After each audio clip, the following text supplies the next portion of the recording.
తిరుపతిలోని Tiruchanur lemon tree hotel దగ్గర kidnap జరిగింది. ఇద్దరు విద్యార్థి నేతల్ని ఎత్తుకెళ్లడంపై విద్యార్థి సంఘాలు భగ్గుమంటున్నాయి.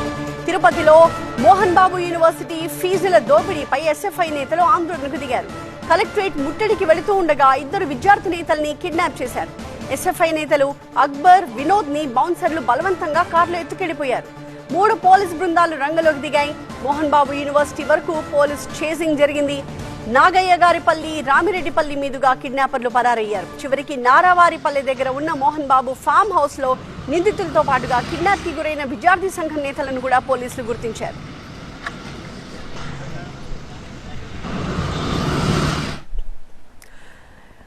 ఈ కిడ్నాప్ కి సంబంధించిన డీటెయిల్స్ తో మా ప్రతినిధి రాజు మనకి లైవ్ లో జాయిన్ అవుతున్నారు. రాజు, so Mohan Babu farm house లో వీళ్ళంతా కనిపించారు, దొరికారు అంటే కిడ్నాప్ చేయించింది ఎవరని?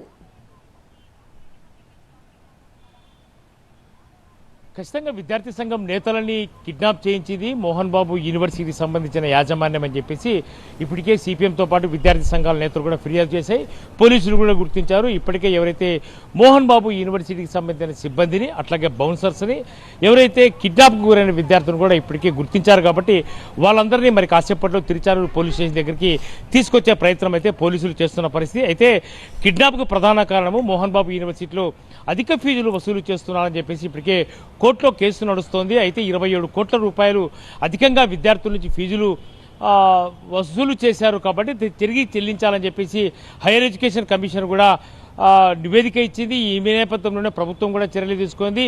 అయితే కోర్టు కూడా మోహన్ బాబు యూనివర్సిటీ యాజమాన్యం వెళ్ళింది. అయితే కోర్టులో విత్డ్రా చేసుకున్న తర్వాత ఇన్ఫ్లీడ్ అయినటువంటి విద్యార్థి సంఘాలు కూడా ఖచ్చితంగా 27 కోట్ల రూపాయలు మోహన్ బాబు యూనివర్సిటీ యాజమాన్యం తిరిగి విద్యార్థులకు చెల్లించాలన్న ప్రధాన డిమాండ్తోనే ఈరోజు తిరిగి కలెక్టరేట్ వద్ద ఆందోళన చేసేందుకు విద్యార్థి సంఘాలని సిద్ధమైన నేపథ్యంలోనే ఎస్ఎఫ్ఐకి సంబంధించిన అక్బర్, వినోద్ అనే విద్యార్థి సంఘం నేతలు ఇద్దరిని కూడా మోహన్ బాబు యూనివర్సిటీ యాజమాన్యము కిడ్నాప్ చేసింది అని చెప్పేసి సిపిఎం నేతలు గుర్తించారు. ఈ నేపథ్యంలోనే తిరుచానూరు పోలీసులకు ఫిర్యాదు చేశారు. ఆ తర్వాత వెంటనే ఎస్పీకు ఫిర్యాదు చేయడంతో ఎస్పీ అలర్ట్ అయిన వెంటనే చేజ్ చేసి ఎవరైతే కిడ్నాపర్లుగా ఉన్నారో వాళ్ళని పట్టుకున్నారో, అట్లాగే కిడ్నాప్ గురైన విద్యార్థి సంఘం నేతలను కూడా అదుపులోకి తీసుకున్నారు. కాబట్టి వీళ్ళందరినీ మరి కాసేపట్లో తిరుచానూరు పోలీస్ స్టేషన్ దగ్గరికి తీసుకొచ్చే అవకాశం ఉంది. అయితే మోహన్ బాబు యూనివర్సిటీ యాజమాన్యం కూడా ఖచ్చితంగా కేసు నమోదు చేసే అవకాశం ఉన్నట్టుగా మనకు పోలీసు వర్గాల నుంచి స్పష్టమవుతోంది.